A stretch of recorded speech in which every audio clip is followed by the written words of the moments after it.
సబితా ఇంద్రారెడ్డి మహేశ్వరం నియోజకవర్గంలో పర్యటించారు. ఆర్కేపురం డివిజన్ పరిధిలోని ఎన్టీఆర్ నగర్లో పర్యటించిన ఆమె కాలనీలో నీటి సమస్యలపై స్థానికులను అడిగి తెలుసుకున్నారు. బీఆర్ఎస్ హయాంలో నీటి కొరత లేదని గుర్తు చేశారు.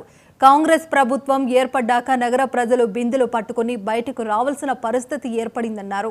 ప్రజలు నీళ్ల కోసం వాటర్ ట్యాంకులను ఆశ్రయిస్తున్నారన్న ఎమ్మెల్యే ఇది ముఖ్యమంత్రికి కనిపించడం లేదా అని ప్రశ్నించారు.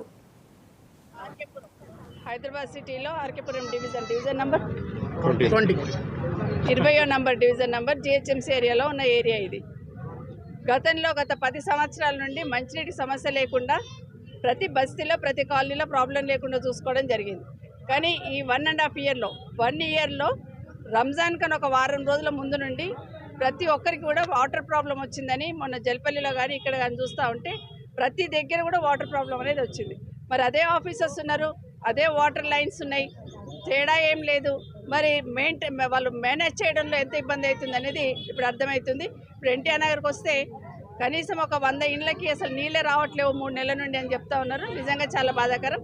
అధికారులకు ఇప్పుడు ఆదేశాలు ఇవ్వడం జరిగింది. ఖచ్చితంగా పైన హైయర్ ఆఫీసర్స్ దృష్టి తీసుకెళ్ళి వాటర్ ప్రాబ్లం లేకుండా చూసుకోవాల్సిన బాధ్యత ఉంది. కర్మ ఏంటంటే హైదరాబాద్ సిటీలో ఏ మూల చూసినా కూడా వాటర్ ట్యాంకులే తిరుగుతున్నాయి.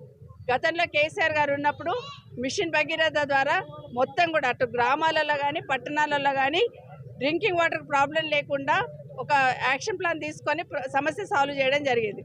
కానీ 10 సంవత్సరాల తర్వాత కేసీఆర్ గారు పోయిన తర్వాత ఈ 1 సంవత్సరంలోనే మార్పు తీసుకొస్తామన్న కాంగ్రెస్ పార్టీ స్పష్టమైన మార్పు తీసుకొచ్చింది.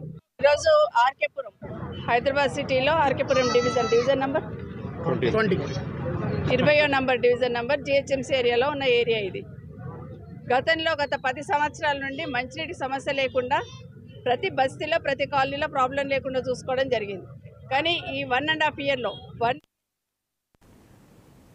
రైతుల సంక్షేమమే కూటమి